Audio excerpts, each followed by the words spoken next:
నీలోఫర్ హాస్పిటల్లో మహిళా ఉద్యోగులకు వేధింపుల కాల్స్ పై సూపరింటెండెంట్ రవికుమార్ రియాక్ట్ అయ్యారు. నీలోఫర్ హాస్పిటల్లో ఎంఆర్డీగా పనిచేస్తున్న నితిన్ కుమారే ఈ కాల్స్ చేస్తున్నట్లుగా పోలీసులు చెప్పారు. దీంతో నితిన్ కుమార్ కు సూపరింటెండెంట్ రవికుమార్ మెమోను జారీ చేశారు. సూపరింటెండెంట్ కు నితిన్ కుమార్ వివరణ ఇచ్చారు. అత్యవసర పనుల కోసమే ఫోన్ చేసినట్లుగా చెప్పుకొచ్చారు ఆయన. మరిన్ని డీటెయిల్స్ ను మా ప్రతినిధి సుజాత అందిస్తారు.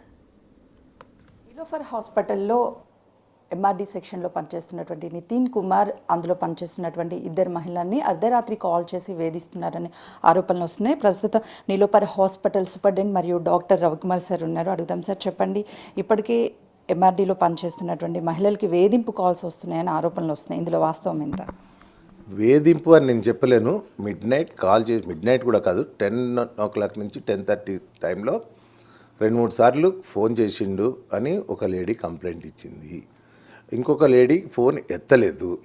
వాళ్ళిద్దరూ చెప్పారు, ఇట్లా ఫోన్ చేస్తున్నాడు, మాకు ఇబ్బందిగా ఉన్నది అని చెప్పారు. దాని మీద మనం ఒక ఎంక్వైరీ చేసి ఆయనకి ఎందుకు నువ్వు ఇట్లా కాల్ చేసినావు అనేసి ఎక్స్ప్లెనేషన్ ఇవ్వమని ఒక మెమో ఇచ్చినాము. దానికి రిప్లై అతను ఇచ్చాడు. అంతలోనే next out side the hospital ఎక్కడనో వీళ్ళిద్దరు పేర్లు, ఫోన్ నెంబర్స్ రాసి గోడ మీద రాసి ఉన్నాయని కొన్ని ఫోటోలు పంపించారు. సో అవి చూసి నిన్న నైట్ 9 o'clock నేను చూసిన తర్వాత I just call the inspector, discuss చేసినాను ఇన్స్పెక్టర్ తోటి. ఇట్లా లేడీ పేర్లు రాసి ఫోన్ నెంబర్లు ఉన్నాయి, దీనికి ఏం చేయగలరు, సో మీరు ఏమైనా ఎంక్వైరీ చేస్తారా అని నా రెస్పాన్సిబిలిటీగా ఇన్స్పెక్టర్కి ఎక్స్ప్లెయిన్ చేశాను. Today morning he wants some more details. So అది ఎవరు రాశారో మనకు తెలియదు. సో ఇది జరిగింది. మా హాస్పిటల్లో ఏ లేడీని ఎవరు హరాస్ చేసినా టాలరేట్ చేసే పరిస్థితి ఉండదు. ఆల్రెడీ ఇట్ ఈస్ ఇంతకుముందే ఇది క్లారిఫై చేసినాం. So whatever the officer, big officer, small officer, ఎవరైనా కానీ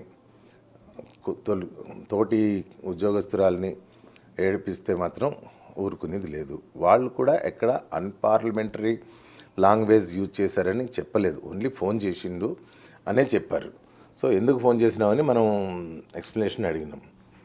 దట్స్ ఆల్. కొద్ది రోజుల క్రితమే నితిన్ మహిళలకి కాల్ చేశారు, అప్పుడే మీకు వచ్చి కంప్లైంట్ ఇచ్చారు అని అంటున్నారు. వాస్తవమేనా సార్? ఇప్పుడు చెప్పిందే అది, ఈ కంటిన్యూషనే అది ఫోన్ చేసిందన్నది కాబట్టే మెమో ఇచ్చినాం.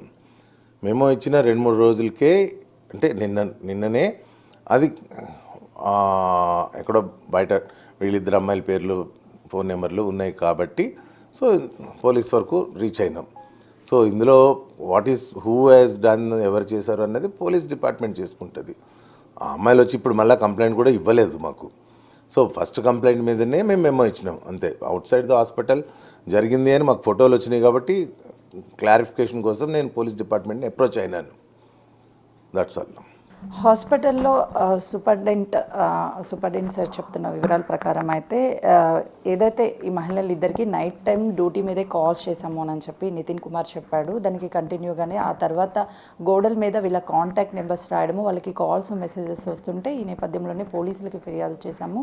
పోలీసులు ఇన్వెస్టిగేషన్ కూడా చేస్తున్నారు. ఇందులో ఎవరైనా సరే ఖచ్చితంగా హాస్పిటల్ వాళ్ళ పాత్ర ఉంటే వాళ్ళ మీద యాక్షన్ తీసుకుంటామని చెప్తున్నారు. కెమెరామెన్ నరసింహతో సుజాత, నీలోఫర్ హాస్పిటల్.